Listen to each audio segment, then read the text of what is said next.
నమస్కారం study time కార్యక్రమానికి స్వాగతం. సో ఈరోజు మన స్టడీ టైం మల్లారెడ్డి యూనివర్సిటీలో ఉన్నాం. సో మల్లారెడ్డి యూనివర్సిటీ ఒక ప్రాముఖ్యత ఏంటి, మల్లారెడ్డి యూనివర్సిటీ ఒక ఇన్ఫ్రాస్ట్రక్చర్ ఎలా ఉంది, సో మల్లారెడ్డి యూనివర్సిటీలో ఫ్యాకల్టీస్ ఎలా ఉన్నాయి, ఇవన్నీ అంటే మల్లారెడ్డి యూనివర్సిటీ అడ్మినిస్ట్రేషన్ ఎలా ఉందో, సో ఇవన్నీ తెలియచేయడానికి మనతో పాటు ఉన్నారు ఛాన్సలర్ డాక్టర్ డిఎన్ రెడ్డి గారు. And he is a former vice chancellor for JNTU Hyderabad, and he is an academic and he is known for his affable leading personality, and he is a chairman for RAC and DRDO, and he is a member for Grant Commissioner. Ante kakunda he has published over 80 scientific papers, and he had guided 12 PhDs. So me university గురించి కొంచెం చెప్తారా? తెలంగాణ రాష్ట్రంలో ముఖ్యంగా ఏంటంటే hire education అందరి అందుబాటులో ఉండాలనే ఉద్దేశంతో మన ముఖ్యమంత్రి గారు కేసీఆర్ గారు ఈ ప్రైవేట్ యూనివర్సిటీ యాక్ట్ తీసుకొచ్చి మల్లారెడ్డి యూనివర్సిటీ ఈ ప్రాంతంలో ఏర్పాటు చేయడం జరిగింది. మల్లారెడ్డి యూనివర్సిటీ ఏంటంటే వీళ్ళ సొసైటీ మల్లారెడ్డి ఎడ్యుకేషన్ సొసైటీ చాలా ఎక్స్పీరియన్స్ ఉంది. వీళ్ళకి దాదాపు 50,000 స్టూడెంట్స్ ఉన్నారు. దాదాపు ఒక 10 engineering colleges, 2 medical colleges, MBA, MCA పెద్ద సంస్థ. వీళ్ళకి దాదాపు 10,000 మంది ఫ్యాకల్టీ ఉన్నారు. వీళ్ళకి చాలా ఎక్స్పీరియన్స్ ఉంది హైయర్ ఎడ్యుకేషను, ఇంజనీరింగ్ ఎడ్యుకేషన్లో ప్రొఫెషనల్గా కోర్సెస్ నడపటం. తర్వాత వీళ్ళు మల్లారెడ్డి యూనివర్సిటీ ఒకటి స్థాపించడం జరిగింది ఈ సంవత్సరం. కాబట్టి ఈ యూనివర్సిటీ ఉద్దేశం ఏంటంటే మామూలు కన్వెన్షనల్ కోర్సు కాకుండా ఇండస్ట్రీ రెడీ ప్రొఫెషనల్ తయారు చేయాలనే ఉద్దేశంతో ఈ యూనివర్సిటీ పెట్టడం జరిగింది. ముఖ్యంగా కోర్సెస్ ఏంటంటే బీటెక్ కంప్యూటర్ సైన్స్లో వేరే specialized like artificial intelligence, machine learning కానివ్వండి, సైబర్ సెక్యూరిటీ, తర్వాత ఇంకా రోబోటిక్స్, తర్వాత డేటా అనలిటిక్స్, డేటా సైన్సు, తర్వాత software engineering. So various important courses. Industry ఈరోజు ఏంటంటే 56 జాబ్ ప్రొఫైల్స్ కావాలి, 38 స్కిల్స్ కావాలి. కాబట్టి ఈ రెడీ ప్రొఫెషనల్స్ తయారు చేయాలనే ఉద్దేశంతో ఈ మల్లారెడ్డి యూనివర్సిటీలో ముఖ్యంగా ఏంటంటే మేము ఇంపార్టెంట్ కోర్సెస్ వచ్చి స్టూడెంట్స్కి ఉపయోగపడేటువంటిగా ఎంప్లాయ్మెంట్ పొటెన్షియల్ ఎన్హాన్స్ అయ్యేటటువంటి కోర్సెస్ మేము ఇంట్రడ్యూస్ చేస్తాము. అదే కాకుండా ఈ సంవత్సరం అకాడమిక్ ఇయర్లో బీటెక్ కోర్సెస్ ఒక అబౌట్ 8 స్పెషలైజేషన్ కోర్సెస్ కంప్యూటర్ సైన్స్లో పెట్టడం జరుగుతుంది. అదేవిధంగా బీఎస్సీలో ఒక 8 స్పెషలైజేషన్స్ బీఎస్సీ, తర్వాత బీఎస్సీ హానర్స్ కూడా ఉంటుంది. ఎందుకంటే అమెరికన్ ఎడ్యుకేషన్ కానీ వేరే కంట్రీస్లో ఎడ్యుకేషన్ చేయాలంటే 16 ఇయర్స్ ఎడ్యుకేషన్ ఉండాలి. కాబట్టి BSc 3 years, BSc honours 4 years courses. అదేవిధంగా బీకామ్ కూడా, బీకామ్లో ఇంపార్టెంట్గా బిజినెస్ అనలిటిక్స్, డేటా సైన్స్ ఇట్లాంటి ఇంపార్టెంట్ కోర్సెస్ కూడా బీకామ్ 3 ఇయర్స్, బీకామ్ హానర్స్. అదేవిధంగా కాకుండా మనం BBA 3 years BBA, bachelor of business administration, MBA courses కూడా టు స్టార్ట్ విత్ ఈ సంవత్సరం మల్లారెడ్డి యూనివర్సిటీలో ఇంట్రడ్యూస్ చేయాలి. తర్వాత ఎమినెంట్ ఫ్యాకల్టీ కూడా మేము రిక్రూట్ చేస్తున్నాము. The best faculty in the country we are getting to the university. తర్వాత ఏంటంటే ఈ టీచింగ్ లెర్నింగ్ ప్రాక్టీసెస్ అంటే బెస్ట్ సిలబస్ ఇంటర్నేషనల్ యూనివర్సిటీ నుంచి కూడా సిలబస్ తీసుకొని కరికులం డిజైన్ ఒకటి అంటే మన university grants commission, AICTE regulating agency follow అవుతూ బట్ జాబ్ ఓరియంటెడ్ కోర్సెస్ తగ్గట్టుగా వీళ్ళకి పొటెన్షియల్ ఉండే విధంగా సిలబస్ కూడా తయారు చేయబడుతుంది. తర్వాత దీనికి ముందు సెమిస్టర్ సిస్టమ్ ఉంటుంది అన్ని కోర్సులు కూడా, బీటెక్ కానివ్వండి, BASC కానివ్వండి, బీకామ్ కానీ, BBA కానీ, MBAలు కానీ అన్నిటి కూడా సెమిస్టర్ సిస్టమ్ ఉంటుంది. చాయిస్ బేస్డ్ క్రెడిట్ సిస్టమ్ ఉంటుంది. తర్వాత flexibility, more number of elective courses, flexibility ఉంటుంది. తర్వాత టీచింగ్ లెర్నింగ్ కూడా, so the best teaching learning methodologies using pedagogy, Bloom's taxonomy అని అంటారు. బ్లూమ్స్ టాక్సానమీలో ఏంటంటే డిఫరెంట్ పెడగాగిక్స్ డిసైడ్ చేయొచ్చు. దీన్ని బట్టి మేము పెడగాగి కూడా యాక్టివిటీ బేస్డ్ లెర్నింగ్, తర్వాత ప్రాజెక్ట్ బేస్డ్ లెర్నింగ్ అంటే దీనికి స్టూడెంట్స్కి ఏంటంటే యాప్టిట్యూడు, తర్వాత problem solving ability, basic foundation courses, elective courses, project based learning, internship. మా ముఖ్య ఉద్దేశం ఏంటంటే కంపల్సరీగా అందరు స్టూడెంట్స్ కూడా మేము ఇండస్ట్రీలో ఇంటర్న్షిప్ ప్రొవైడ్ చేస్తాము. 4 to 8 వీక్స్ ఇంటర్న్షిప్ కంపల్సరీగా, మైనర్ ప్రాజెక్టు, మేజర్ ప్రాజెక్టు, తర్వాత సెమినార్సు, తర్వాత డిఫరెంట్ యాక్టివిటీ బేస్డ్ లెర్నింగ్ తోటి వీళ్ళకి బెస్ట్ క్లాస్, వరల్డ్ క్లాస్ యూనివర్సిటీస్లో ఏ విధంగా ఉంటుందో అదేవిధంగా మల్లారెడ్డి గారి యూనివర్సిటీలో యాజ్ ఎ ఛాన్సలర్ నా responsibility to give the best academic excellence to this university. DN Reddy గారు, ఒక ఛాన్సలర్గా మీరు ఎన్నో యూనివర్సిటీని విజిట్ చేసి ఉంటారు. సో ఆ ఎన్నో యూనివర్సిటీస్తో పోలిస్తే ఈ యూనివర్సిటీలో అంత ప్రత్యేకత ఏముంది? దాదాపు నేను దేశం మొత్తంలో కూడా 100 యూనివర్సిటీస్ విజిట్ చేయడం జరిగింది. ఏఐసిటి తరపున, యూనివర్సిటీ గ్రాంట్స్ కమిషన్ తరపున వేరియస్ కమిటీస్లో వెళ్ళడం జరిగింది. అదేవిధంగా ఇంటర్నేషనల్ యూనివర్సిటీ చాలా చూశాను, స్టాన్ఫర్డ్, ఆక్స్ఫర్డ్, ఎంఐటి, యూరోపియన్ అన్నిట్లు కూడా. ఇక్కడ ఏంటంటే మేనేజ్మెంట్ చాలా ప్రోయాక్టివ్. మేనేజ్మెంట్ ఏంటంటే student development, faculty development, infrastructure, excellent infrastructure facilities అంటే వాళ్ళు అన్నిట్లో ఎకడమిక్ ఏది కావాలో అన్నీ కూడా they are willing to provide. తర్వాత మంచి ఇన్ఫ్రాస్ట్రక్చర్ ఫెసిలిటీస్ ఉన్నాయి, క్లాస్ రూమ్స్ కానివ్వండి, లెబారెటరీస్ కానివ్వండి, మంచి కాంపిటెన్స్ ఫ్యాకల్టీ అనే బెస్ట్ ఉన్నాయి. అంటే మేనేజ్మెంట్ ప్రోయాక్టివ్గా ఉన్నారు. అంటే వాళ్ళు ఎకడమిక్ ఇష్యూస్లో ఎక్కడ ఇంటర్ఫియర్ కారు.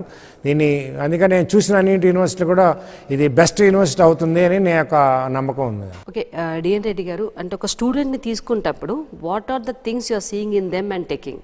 అంటే ఈ స్టూడెంట్స్లో ఏంటంటే బేసికల్గా ఈ ఇంజనీరింగ్ కోర్సెస్ కానీ బీఎస్సీ కామర్స్ రావాలంటే యాప్టిట్యూడ్ ఉందా, రైట్ యాప్టిట్యూడ్ ఉందా, కమ్యూనికేషన్ స్కిల్స్, పర్సనాలిటీ, తర్వాత వాళ్ళకి ఇంట్రెస్ట్, జీలు అవి ఉన్నాయి. అవన్నీ అసెస్ చేసుకొని మేము అడ్మిట్ చేసుకుంటాం.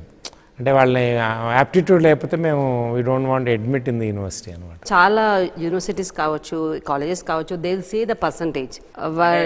మన రెగ్యులేటింగ్ ఏజెన్సీ ప్రకారం ఏమైందంటే ఇక్కడ అడ్మిషన్స్ కూడా జేఈ బేస్డ్ కానీ, లేకపోతే ఎంసెట్ బేస్డ్ కానీ, లేకపోతే మినిమం ఫస్ట్ క్లాస్ స్టాండర్డ్స్ ఉండాలి అనే ఇంటర్మీడియట్లో 10+2లో సిబిఎస్ఈ కానీ ఎస్ఎస్సి కానీ సిలబస్ ఉన్న స్టూడెంట్స్ని మన రైట్ కైండ్ ఆఫ్ యాప్టిట్యూడ్ ఉండేలా జడ్జ్ చేసుకుని పర్సంటేజ్ మార్క్స్ ఉంటుంది, ప్లస్ యాప్టిట్యూడ్ ఉంటుంది, plus JEE and EAMCET ranks తీసుకొని కూడా మేము తీసుకుంటాము. అంటే బేసికలీ ఏంటంటే ఈ యూనివర్సిటీలో స్పెషాలిటీ ఏంటంటే ఈ స్టూడెంట్స్లో టీచింగ్ లెర్నింగ్ ఇంపార్టెంట్ అండి. ప్రజెంట్గా మనం ప్రపంచ దేశాల్లో పోల్చుకుంటే వేరియస్ యూనివర్సిటీ ఏంటంటే ఇవాళ రేపు లెర్నింగ్ ఇంపార్టెంట్. అంటే వాళ్ళు నేర్చుకునే విధానము చాలా ఇంపార్టెంట్. ఒకసారి లెర్నింగ్ ఉందనుకోండి, తర్వాత ఎక్సలెన్స్ వస్తుంది, ఎక్సలెన్స్ వస్తే ఇన్నోవేషన్ వస్తుంది. అంటే ఇప్పుడు అన్నిది ఇండస్ట్రీ కానివ్వండి, ప్రపంచ దేశాలు కానీ స్టూడెంట్స్లో ఇన్నోవేషన్ క్రియేటివిటీ ఉందా లేదా అది చూస్తున్నారు. అంటే ఇన్నోవేషన్ క్రియేటివిటీ, ఇంటర్నర్షిప్ ఒకటి, తర్వాత ఇన్నోవేషన్, దాంతో స్టార్టప్ బిజినెస్ చేయాలని. అంటే ఇప్పుడు ప్రతి స్టూడెంట్స్ కూడా irrespective of BA, BSc, BCom, engineering, MBA, BB కూడా వాళ్ళకి ఏంటంటే స్టార్టప్ కల్చర్ ఒకటి ప్రమోట్ చేయాలని. ఎందుకంటే మన భారతదేశంలో ముఖ్యంగా మేక్ ఇన్ ఇండియా ప్రోగ్రామ్ తోటి startup culture, innovation, creativity, startup culture చేయాలి. ప్రతి ఒక్కళ్ళు కూడా ఒక ఇన్నోవేటివ్ ప్రోడక్ట్స్ చేసి సొసైటీకి అందుబాటులో ఉండాలి. ఎందుకంటే మన 23% పీపుల్ బిలో పావర్టీ లైన్ ఉన్నారు. అంటే వాళ్ళకి ఏ విధంగా వాళ్ళ క్వాలిటీ ఆఫ్ లైఫ్ ఇంప్రూవ్ చేయాలంటే మన టెక్నాలజీ ఇంపార్టెంట్. కాబట్టి ఈ స్టార్టప్ కల్చర్ తోటి ఏమవుతుందంటే ఈ యొక్క టెక్నాలజీ అన్నీ కూడా ప్రజలకు అందుబాటులో ఉంటే వాళ్ళకి లైఫ్ స్టైల్ క్వాలిటీ ఇంప్రూవ్ అవుతుంది. ఆ దిశగా మేము యూనివర్సిటీలో స్పెషల్ శ్రద్ధ తీసుకొని చేయాలనే ముఖ్య ఉద్దేశం. సో మీరు ఎలా ట్రైన్అప్ చేస్తున్నారంటే instead of working under a person, you are making them to become a entrepreneur and they can give a jobs for 10 people. అదే అంటే instead of a job seeker, job creator అనే ఒక అదొకటను. Technologies ఇవాళ రేపు startup కల్చర్లో ఏమవుతుందంటే వాళ్ళు ఈ టెక్నాలజీ ఉపయోగం వలన పీపుల్ క్వాలిటీ లైఫ్ ఇంప్రూవ్ అవుతుంది, క్వాలిటీ ఆఫ్ స్టాండర్డ్స్ ఇంప్రూవ్ అవుతుంది. ఇప్పుడు మొబైల్ ఫోన్ కానివ్వండి, డిజిటల్ ఎలక్ట్రానిక్స్ కానివ్వండి, అవన్నీ టెక్నాలజీ. ఈరోజు ప్రతి ఒక్కడు వెజిటబుల్ వెండర్ దగ్గర నుంచి president of India mobile phone వాడతారు. అవి టెక్నాలజీ అందుబాటులో ఉండటం వలన విత్ ఇన్ ది రీచ్. తర్వాత ట్రాన్స్పోర్ట్ సెక్టర్ కానివ్వండి, తర్వాత ఇవన్నీ కూడా జీపీఎస్ కానివ్వండి, ఆటోమొబైల్ సెక్టర్ అన్నీ కూడా ప్రజలకి అందుబాటులో ఉన్నాయి. తర్వాత అగ్రికల్చర్ క్రాప్ ప్యాటర్న్ కానివ్వండి, సాయిల్ టెస్టింగ్, ఆర్టిఫిషియల్ ఇంటెలిజెన్స్ ఉపయోగించి ఈరోజు సాయిల్ టెస్టింగ్ చేసి ఎంత వాటర్ స్ప్రే చేయాలి, ఎట్లాంటి సీడ్ అవన్నీ కూడా టెక్నాలజీతో ఉపయోగం. అల్టిమేట్గా ఏంటంటే మన స్టూడెంట్ చేసే అన్నీ కూడా స్టార్టప్లు కూడా ప్రజలకు ఉపయోగపడాలనే ముఖ్య ఉద్దేశం. అండ్ ఇంకోటి, చాలామంది పిల్లలకి only they give the book knowledge and ఆ నాలెడ్జ్ని only they will say to ఆ నాలెడ్జ్ని ఒక్కటి ఎక్కించుకుంటాం. సో అలానే చేస్తారా లేకపోతే వాళ్ళకి ఎలా ప్రాక్టికల్? లేదండి, మామూలుగా జనరల్గా ఇంటర్మీడియట్ వరకు ఏంటంటే వాళ్ళు ర్యాంక్ రావాలనే ఉద్దేశంతో బుక్కిష్ నాలెడ్జ్ ఉంటారు.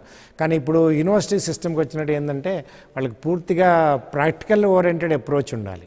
అది లెర్నింగ్ ప్రాక్టికల్గా ఇంప్లిమెంట్ చేసేటట్టుగా, అంటే ప్రాబ్లమ్ సాల్వింగ్ ఎబిలిటీ, డిమాన్స్ట్రేషన్, ప్రతిదీ కూడా నేర్చుకుంది కూడా కొంచెం డిమాన్స్ట్రేషన్ చేసేటట్టుగా ఉంటే వాళ్ళ మైండ్లో ఉంటుంది. అంటే వాళ్ళకి బేసికల్గా ఏంటంటే ఇండస్ట్రీకి వాళ్ళ నాలెడ్జ్ అనేది వాళ్ళ టాలెంట్ అనేది ఇండస్ట్రీకి ఏ విధంగా ఉపయోగపడుతుంది, సొసైటీకి ఏ విధంగా ఉపయోగపడుతుంది, ప్రజలకి ఏ విధంగా ఉపయోగపడుతుంది అనేది, తర్వాత వాళ్ళ ఓన్ కెరియర్ ఎట్లయినా ఉంటుంది. ఈ దృష్టిలో పెట్టుకొని అట్లాంటిది ప్రొఫెషనల్స్ మేము తయారు చేయాలని, ఈ యూనివర్సిటీ డిఫరెంట్గా ఉండాలి అనేది, అన్ని కన్వెన్షనల్ యూనివర్సిటీలు కాకుండా ప్రత్యేకంగా శ్రద్ధ తీసుకొని దీన్ని డిజైన్ చేసి స్టూడెంట్స్కి అందుబాటులో ఉంచాలనేది మా మెయిన్ ఉద్దేశం. ఓకే, ఇంకో క్వశ్చన్ అంటే ఇప్పుడు మనం చూస్తున్నాము అంటే ముందు తరంలో మనం చదువుకునేటప్పుడు కావచ్చు, సో అప్పుడు ఒక టీచర్, ఒక ఫ్యాకల్టీ కావచ్చు, టీచర్, ప్రిన్సిపల్, ఎనీబడి, సో వాళ్ళు ఒక స్టడీ చేసుకున్నారంటే దట్ విల్ బి అది prolong for 10 years or 15 years. కానీ ఇప్పుడు డే టు డే టెక్నాలజీ అన్నీ మారుతున్నాయి. సో ఒక ఫ్యాకల్టీ అతను కీపప్ చేయడానికి, అప్ టు డేట్ చేసుకోవడానికి what are the facilities you are giving in the university? అంటే బేసిక్గా ఏంటంటే ఇప్పుడు లెర్నింగ్ అనేది స్టూడెంట్ నేర్చుకోవాలి, ఫ్యాకల్టీ కూడా నేర్చుకోవాలి. అంటే ఫ్యాకల్టీని తయారు చేయడం కదంటే ఫ్యాకల్టీ డెవలప్మెంట్ ప్రోగ్రామ్స్ అనేది every month faculty development program చేస్తాం. అంటే డిఫరెంట్ ఏరియా వాళ్ళ కోర్సెస్లో కానివ్వండి, కమ్యూనికేషన్ స్కిల్స్లో కానివ్వండి, various other technology changes happening world వైడ్లో వాళ్ళకి ట్రైనింగ్ కంపల్సరీగా ఆల్ ఫ్యాకల్టీ జాయిన్ ఇక్కడ యూనివర్సిటీలో అందరూ కూడా కంపల్సరీ ఎవ్రీ మంత్ మేము ఫ్యాకల్టీ ట్రైనింగ్ ప్రోగ్రామ్ చేస్తాము. అదే కూడా స్టూడెంట్ డెవలప్మెంట్ కూడా ఇంపార్టెంట్ అండి. Student all round development important. ఒక సబ్జెక్టే కాకుండా వాడు ఆల్రౌండ్ డెవలప్మెంట్, వాడు మ్యూజిక్లో ఉండాలి, డ్యాన్స్లో ఉండాలి, తర్వాత లీడర్షిప్ ఉండాలి, కల్చరల్ యాక్టివిటీస్ ఉండాలి, ఎక్స్ట్రా కరిక్యులర్ యాక్టివిటీ ఉండాలి, స్పోర్ట్స్, గేమ్స్ అన్నీ ఉంటేనే వాడు ఫుల్ ఫ్లెడ్జ్డ్ స్టూడెంట్ అయితే ఈ can be able to do best in his life time అన్నమాట. ఒక స్టడీసే కాకుండా సో లెర్నింగ్ అనేది ఫ్యాకల్టీ నేర్చుకోవాలండి, కంటిన్యూస్ లెర్నింగ్ ఇంపార్టెంట్. అందుకనే మనం అవుట్కమ్ బేస్డ్ ఎడ్యుకేషన్ అని అంటారు. ఇప్పుడు ప్రపంచమాత్రంగా అవుట్కమ్ బేస్డ్ ఎడ్యుకేషన్ అంటే 3 పాయింట్స్ అండి: knowledge, skill, attitude, behaviour. Attitude, behaviour important, skill important, knowledge important. మన దేశంలో ఏంటంటే స్కిల్ బేస్ ఈజ్ ఓన్లీ 30% కంటే తక్కువ ఉంది. అదే మనం ఫారెస్ట్ కంట్రీస్ చూసుకున్నాం, Japan, Taiwan, Korea, Malaysia, Singapore, అవి చూసుకుంటే వాళ్ళ స్కిల్ బేస్ 85% ఉంటుంది. కానీ మనంతా ఎడ్యుకేషన్ వాళ్ళకి లేదు, కానీ వాళ్ళ స్కిల్స్ బాగున్నాయి. కాకపోతే ఏంటంటే బేసికల్గా మన యూనివర్సిటీలో వీళ్ళకి స్కిల్ ఇంపార్టెంట్ చేయాలి, స్కిల్ బేస్డ్ కోర్సెస్ చేయాలి. అంటే ఒక క్లాస్ రూమ్లో సిలబస్ ప్రకారం డిగ్రీయే కాకుండా అవుట్ సైడ్ టైమింగ్స్లో మేము స్కిల్స్ ఇంపార్టెంట్ చేస్తాం. తర్వాత ఇండస్ట్రీకి పంపిస్తాము, మైనర్ ప్రాజెక్టు, ఇంటర్న్షిప్స్, ప్రాజెక్ట్ చేయటము, స్కిల్ డెవలప్మెంట్ చేయటము, ఇవన్నీ ఉంటేనే ఓవరాల్ స్టూడెంట్ డెవలప్మెంట్ ఉంటుంది. అది ముఖ్య ఉద్దేశం అండి. ఈ యూనివర్సిటీ, మల్లారెడ్డి యూనివర్సిటీ స్పెషాలిటీ ఏంటంటే బెస్ట్ స్టూడెంట్స్ని గ్రాడ్యుయేట్ చేయాలి అనేది, ఒక పాలిష్ చేయాలనేది ఒకటి. సో మీరు ఇన్ని ఫెసిలిటీస్ ఇస్తున్నారు అంటే ఇట్ ఈజ్ రిజల్లీ ఎఫర్టబుల్ అందరికీ? అంటే అందుబాటులో ఉండేటట్టే చేస్తాము. ఎందుకంటే ఫీజు కూడా రీజనబుల్గా ఫీజు ఫిక్స్ చేస్తున్నారు. అంటే అందుబాటులో ఉంటుంది, ప్రతి ఒక్కరు అందుబాటులో ఉండేట్టుగా. ఇవాళ రేపు ఎల్కేజీ స్టూడెంట్కే ఛార్జింగ్ హై, బట్ యూనివర్సిటీలో అంత ఫీజు ఉండదండి. వాళ్ళకి అందుబాటులో ఉండేటట్టుగా, తర్వాత మెరిటోరీ స్టూడెంట్స్ కూడా స్కాలర్షిప్స్ ఇవ్వాలి, అందరిని ఎంకరేజ్ చేయాలి అనే ఒక మేనేజ్మెంట్ ఉద్దేశం కూడా అదే ఉంది.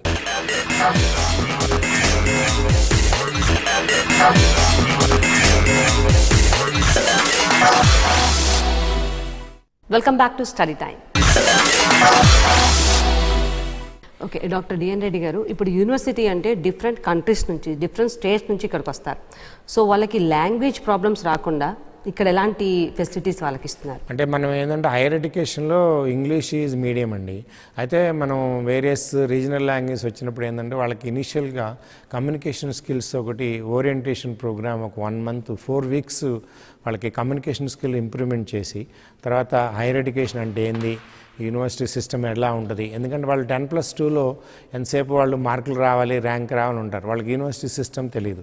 కాబట్టి వాళ్ళకి మేము 1 month 4 weeksలో ఓరియంటేషన్ ప్రోగ్రాంలో language skills, English language ability, rural students కూడా వాళ్ళకి on par with urban students కూడా తేవాలని ఒక మేము 4 weeks ఓరియంటేషన్ ప్రోగ్రామ్ కూడా ప్లాన్ చేస్తున్నాం. ఆల్ లాంగ్వేజెస్ అంటే ఇప్పుడు మేము ఆన్లైన్ చేస్తాము, ఇంగ్లీష్ లాంగ్వేజ్ ల్యాబ్ ఉంటుంది, తర్వాత ఫేస్ టు ఫేస్ లెర్నింగ్ ఉంటుంది, తర్వాత వాళ్ళ లైఫ్ గుడ్ సిటిజన్, అంటే డిగ్రీ ఒక్కటే కాకుండా they should be good citizen of the country. తర్వాత మనకి సొసైటీకి ఏ విధంగా సర్వ్ చేస్తాము, సిటిజన్షిప్ అంటే ఏంది, ఇవన్నీ కూడా ఓవరాల్గా వాళ్ళకి ఇన్కల్కులేట్ చేయాలి. చాలామంది తెలియదు, ఒక ఎడ్యుకేషన్ ఉండాలి, జాబ్ రావాలి, మ్యారేజ్ చేసుకోవాలి, ఇదే ఉంటుంది. తర్వాత వాళ్ళకి ఏంటంటే ఓవరాల్గా లైఫ్ అంటే ఏంది, how to enjoy life, what they have to contribute to society, their own well being, and ఇవన్నీ కూడా వాళ్ళకి నేర్పాల్సిన అవసరం ఉంటుందండి. ఫైనాన్స్ అకౌంట్సింగు వాళ్ళకి చాలామంది స్టూడెంట్స్ ఇంజనీరింగ్ అని ఇవన్నీ కూడా వాళ్ళు very poor in finance and accounting. తర్వాత మేనేజ్మెంట్ స్కిల్స్ ఉండాలి, ఎటక్విట్, మేనర్సు, బిహేవియరు, యాటిట్యూడు, తర్వాత సుపీరియర్తో ఎట్లా మాట్లాడాలి, ఇండస్ట్రీ పోయినప్పుడు కూడా సీనియర్స్తో ఏ విధంగా బిహేవ్ చేయాలి, కస్టమర్స్ వస్తే how to treat the customers, ఇవన్నీ చాలా ఇంపార్టెంట్. ఇవన్నీ క్లాస్ రూమ్లో చెప్పరు. ఇవన్నీ కూడా మేము 4 వీక్స్ ఓరియంటేషన్ ప్రోగ్రాంలో ఇవన్నీ స్టూడెంట్స్కి చేసి వాళ్ళకి ఒక మోటివేషన్ లెవెల్స్ వాళ్ళు మోటివేట్ చేసి ఎందుకు మీరు హైయర్ ఎడ్యుకేషన్ రావాలి, what is your ambition, what you want to pursue, అంటే ఆపర్చునిటీస్ ప్రపంచవ్యాప్తంగా ఇండస్ట్రీ కానివ్వండి, మీకు ఎన్ని ఆపర్చునిటీస్ ఏముంటాయి, మీరు ఏ ఏరియాలో మీరు ఎక్సెల్ కావాలి, అవన్నీ కూడా 4 వీక్స్లో వాళ్ళకి మేము ఇవన్నీ కూడా కంపల్సరీ చేస్తాము. Experts, best experts in the country వాళ్ళు కూడా అందరూ తీసుకొచ్చి వాళ్ళతో లెక్చర్స్ కానివ్వండి, video lectures, digital lectures, face to face learning, practical demonstration, ఇవన్నీ కూడా మేము 4 వీక్స్ ప్లాన్ చేసాము. అడ్మిషన్స్ అవ్వగానే 4 వీక్స్ ఓరియంటేషన్ చేయాలనేది ఒక మా ముఖ్య ఉద్దేశం. అదర్ కంట్రీస్ నుంచి వచ్చే వాళ్ళకి హాస్టల్ ఫెసిలిటీస్ అండ్ మెయిన్ లేడీస్కి సో ఎలాంటి సెక్యూరిటీ మెజర్స్ మీరు తీసుకుంటున్నారు వాళ్ళకి? బేసికల్గా ఏంటంటే ఇవాళ రేపు ఫిజికల్ సెక్యూరిటీ, సైబర్ సెక్యూరిటీ ఇవన్నీ ఇంపార్టెంట్ అండి. ముఖ్యంగా ఏంటంటే ఈ యొక్క Malla Reddy education society already 5000 girls ఉన్నారు. ఈ క్యాంపస్లోనే 5000 గర్ల్స్ ఉన్నారు, బాయ్స్ కూడా 1000 బాయ్స్ ఉన్నారు. అయితే ఎక్స్క్లూజివ్గా మల్లారెడ్డి యూనివర్సిటీకి 3 హాస్టల్ బ్లాక్స్ ఉన్నాయి ఎక్స్క్లూజివ్, అండ్ ఆల్ గర్ల్స్ ఎవరైతే గర్ల్స్ హాస్టల్ అకామిడేషన్ వాళ్ళందరూ కూడా కంపల్సరీ ఉంటుంది. అవన్నీ కూడా security measures 100% pool proof security ఉంటుంది. తర్వాత వీడియో కెమెరాస్ కానివ్వండి, ఫిజికల్ సెక్యూరిటీ కానివ్వండి, ఇవన్నీ కూడా మానిటర్ చేస్తాం రెగ్యులర్గా. సో దట్ పేరెంట్స్ ఏంటంటే ఒకసారి హైయర్ ఎడ్యుకేషన్ పంపిస్తే వాళ్ళు they are worried about girls students, boys students కూడా. తర్వాత సెక్యూరిటీ మెజర్స్ అన్నీ కూడా తీసుకుంటాము. తర్వాత టైమింగ్స్ ఫాలో చేసి వీళ్ళు without permission they should not move out of the campus. తర్వాత వాళ్ళకి ఏంటంటే ఒకటి స్టడీస్ కాకుండా క్యాంపస్లో గేమ్స్, స్పోర్ట్స్ వాళ్ళని ఎంగేజ్ చేసి ఎంటర్టైన్మెంట్ చేస్తే వాళ్ళు they don't move out off campus. అవన్నీ కూడా హాస్టల్లో కూడా బెస్ట్ క్యాటరింగ్ ఫెసిలిటీస్ క్రియేట్ చేసి, తర్వాత క్యాఫ్టీరియా ఫెసిలిటీస్ కావాలండి, ఇవన్నీ కూడా మేము చేయాలి. అందుబాటులో కూడా డిఫరెంట్ ఫుడ్ హ్యాబిట్స్, వేరే నార్త్ ఇండియా కానివ్వండి, సౌత్ ఇండియా కానివ్వండి, మన తెలుగు స్టూడెంట్స్ కానివ్వండి, వేరే ఫారెన్ స్టూడెంట్స్ వస్తే కూడా డిఫరెంట్ క్యాఫ్టీరియాలో వాళ్ళకి అందుబాటులో అన్నీ కూడా క్యాటరింగ్ ఫెసిలిటీస్ క్రియేట్ చేయాలి అనే ఆ ఉద్దేశంతో మేము అన్ని ఇన్ఫ్రాస్ట్రక్చర్ అంతా కూడా రెడీ చేస్తున్నాం. సో ఎలా ఇప్పుడు ఛాన్సలర్ అనే వాళ్ళు చాలా ఫ్రెండ్లీగా ఉంటారా, లేకపోతే స్ట్రిక్ట్ రూల్స్ పెడతారా స్టూడెంట్స్తో? అంటే మామూలుగా సెంట్రల్ యూనివర్సిటీ కానీ స్టేట్ యూనివర్సిటీ కన్నా కూడా గవర్నర్ గారు ఛాన్సలర్ ఉంటారు. గవర్నర్ గారు ఎక్కువ అందుబాటులో యూనివర్సిటీస్కి ఉండరు, వాళ్ళు ఏదో కాన్వకేషన్ అప్పుడు తప్పితే. తర్వాత ఏంటంటే ఇక్కడ ప్రైవేట్ యూనివర్సిటీలో ఛాన్సలర్ అంటే ఈజ్ మోర్ అకాడమిషియన్. ఇప్పుడు నేను ఛాన్సలర్ అనుకోండి, నేను అకాడమిషియన్, నాకు అకాడమిక్ ఫ్యాకల్టీతో మాట్లాడతాము, తర్వాత స్టూడెంట్స్ మాట్లాడము, ఫ్రీ మింగ్లింగ్, టేకింగ్ ఒపీనియన్స్, తర్వాత ఫీడ్బ్యాక్ కంటిన్యూస్ ఫీడ్బ్యాక్ తీసుకుంటాం. ఆన్లైన్ ఫీడ్బ్యాక్లో వాళ్ళకి ఏ విధంగా స్టడీస్లో కానివ్వండి, క్లాస్ రూమ్ టీచింగ్లో కానివ్వండి, ఇన్ఫ్రాస్ట్రక్చర్ ఫెసిలిటీస్ కానివ్వండి, హాస్టల్ ఫెసిలిటీస్ కానివ్వండి, సెక్యూరిటీ కానివ్వండి, ఏ ఇష్యూస్ ఉన్నా కూడా కంటిన్యూస్ 24/7 మానిటరింగ్ ఉంటుంది. సో ఛాన్సలర్ కంప్లీట్లీ మానిటర్ చేస్తారు. కాబట్టి ఛాన్సలర్ ఈజ్ అకాడమిషియన్. వేరే ఛాన్సలర్ అంటే నేను చెప్పాను కదా, స్టేట్ యూనివర్సిటీ 300 స్టేట్ యూనివర్సిటీ వాటి గవర్నర్ గారు ఉంటారు. సో తర్వాత సెంట్రల్ యూనివర్సిటీకి విజిటర్ నామినీ ఉంటారు, ప్రెసిడెంట్ ఆఫ్ ఇండియా. వాళ్ళందరూ హై ప్రొఫైల్ కాబట్టి అందుబాటులో ఉండరు. ఈ ప్రైవేట్ యూనివర్సిటీ అడ్వాంటేజ్ ఏంటంటే వీటికి మోర్ ఫెసిలిటీస్ క్రియేట్ చేస్తాము. ఛాన్సలర్ అనేవాడు అకాడమిషియన్ కాబట్టి అందుబాటులో స్టూడెంట్స్కి అందుబాటులో ఉంటాడు. కాబట్టి వాళ్ళు ఫ్రీగా అప్రోచ్ కావచ్చు, 24/7 అందుబాటులో ఉంటాయి. అదే అడ్వాంటేజ్, ప్రైవేట్ యూనివర్సిటీ అడ్వాంటేజ్ అది. డాక్టర్ డిఎన్ రెడ్డి గారు, ఇది చెప్పడానికి అడ్మిషన్ ఇన్ఫ్రాస్ట్రక్చర్ ఎలా ఉంటుంది అంటే ఈ యూనివర్సిటీకి? అడ్మినిస్ట్రేషన్ అంటే జనరల్గా ఏంటంటే ఈ ప్రైవేట్ యూనివర్సిటీకి ఛాన్సలర్ ఉంటారు, తర్వాత వైస్ ఛాన్సలరు, తర్వాత ప్రో వైస్ ఛాన్సలర్ ఉంటారు, తర్వాత రిజిస్ట్రారు, తర్వాత డీన్. మేము ఇక్కడ ఏంటంటే స్కూల్స్ పెడుతున్నాం, school of computer science, school of commerce and business management, school of sciences అని. వీటన్నిటి కూడా డీన్స్ అని ఉంటారు. అంటే ఎమినెంట్ అకాడమిషియన్ని చూస్ చేసుకుని వీళ్ళకి వైస్ ఛాన్సలర్ కానివ్వండి, ప్రో వైస్ ఛాన్సలర్ కానివ్వండి, డీన్స్ కొని బెస్ట్ టాలెంటెడ్ వాళ్ళని రిక్రూట్ చేస్తున్నాము. అదేవిధంగా heads of department, professors, associate professor, assistant professors వీళ్ళందరూ ఉంటారు. ఇవి కాకుండా పబ్లిక్ రిలేషన్ ఆఫీసర్ కానివ్వండి, తర్వాత స్టూడెంట్ కౌన్సిలర్స్, మెంటరింగే ఉండాలి. ఈ స్టూడెంట్స్కి ఏంటంటే కొంతమంది బ్రైట్ స్టూడెంట్స్ ఉంటారు, కొంతమంది వీక్ స్టూడెంట్స్ ఉంటారు. వీళ్ళు కూడా మెంటరింగ్, ప్రతి 10 స్టూడెంట్స్కి ఒక మెంటర్ ఉంటారు, ఒక ఫ్యాకల్టీ. కౌన్సిలర్స్ కూడా అపాయింట్ చేస్తాము, సైకాలజిస్టు, తర్వాత స్టూడెంట్స్ని గ్రూమ్ చేయడానికి, వాళ్ళకైనా ఫ్యామిలీ డిఫికల్టీస్ ఉన్నా కూడా ఇవన్నీ కూడా చేయాలి అనే ఒక ఉద్దేశంతో అడ్మినిస్ట్రేటివ్ స్ట్రక్చర్, మేనేజ్మెంట్ ఎక్కడ కూడా దీనిలో ఇన్వాల్వ్ కారండి. ఎంటైర్ ఛాన్సలరు అంటే ఛాన్సలర్ డైరెక్షన్ యూనివర్సిటీ నడుస్తుంది. వాళ్ళు ఓన్లీ మేనేజ్మెంట్ ఇన్ఫ్రాస్ట్రక్చర్ క్రియేట్ చేయాలి, అంతవరకే వాళ్ళ role. Totally managed by chancellor. అంటే what chancellor can do, what vice chancellor can do, what dean can do అన్నది.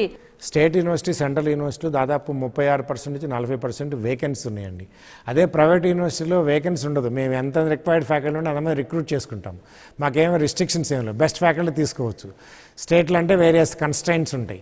మాకు ప్రైవేట్ యూనివర్సిటీలో ఏంటంటే best talent, best students, best talent, best facilities, best infrastructure, తర్వాత new courses society రెలవెంట్గా, తర్వాత best teaching learning practices, digital class rooms, ఇవన్నీ కూడా మేము ప్రపంచవ్యాప్తంగా ఉన్న యూనివర్సిటీ కానివ్వండి, మన దేశంలో ఉన్న బెస్ట్ యూనివర్సిటీస్ కూడా అవన్నీ చూసి అవన్నీ కూడా మన యూనివర్సిటీలో మల్లారెడ్డి యూనివర్సిటీలో ఇన్కార్పొరేట్ చేయాలనే ఉద్దేశంతో మేము ముందుకెళ్తున్నాం. ఇవన్నీ కూడా త్వరలోనే నోటిఫికేషన్ రిలీజ్ అవుతుంది.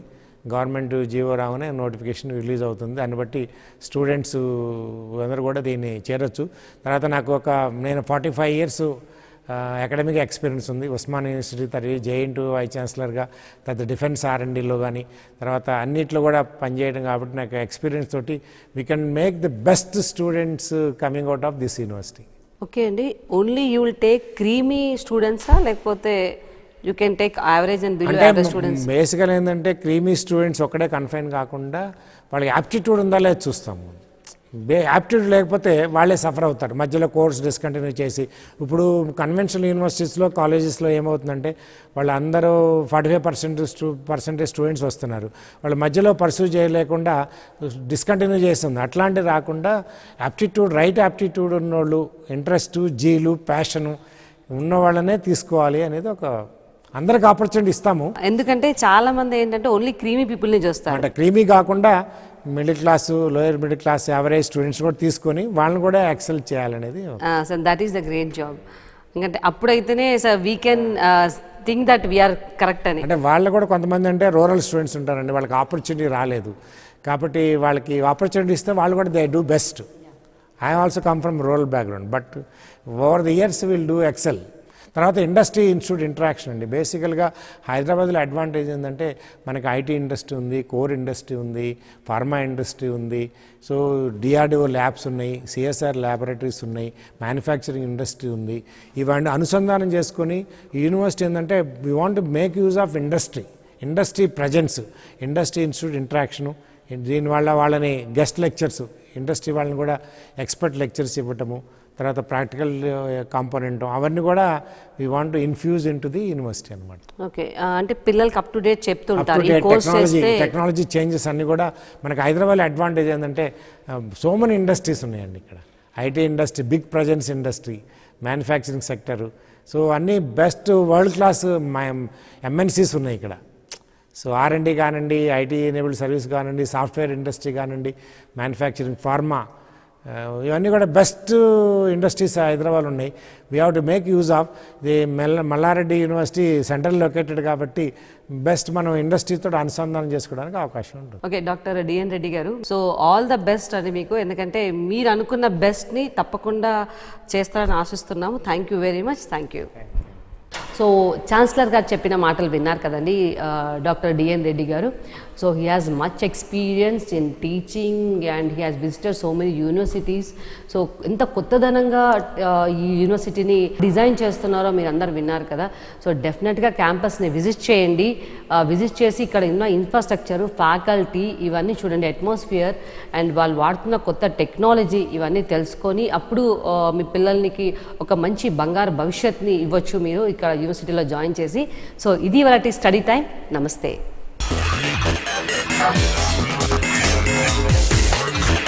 Thank you.